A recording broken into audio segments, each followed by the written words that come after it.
армысыздар. Балашып жатқан, болжап жатқан апай ағаларды бар. Дұға оқыңдар дейді. Сенім дейді. Неше түрлі енді бас етіндерін жаңағыдай болмаса мейірім дейді. Әйтеуір адамның неше түрлі мынау миына әсер беретін бір солай ақпарат айтып жатыр да.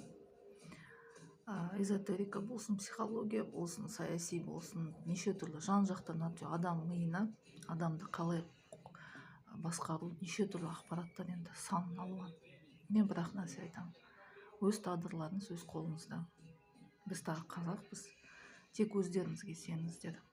Басқа ешкім келіп көмек беріп, болмаса аспаннан келіп бір күш қуат келмейді. Тек өздеріңіз ғана шешесіздер.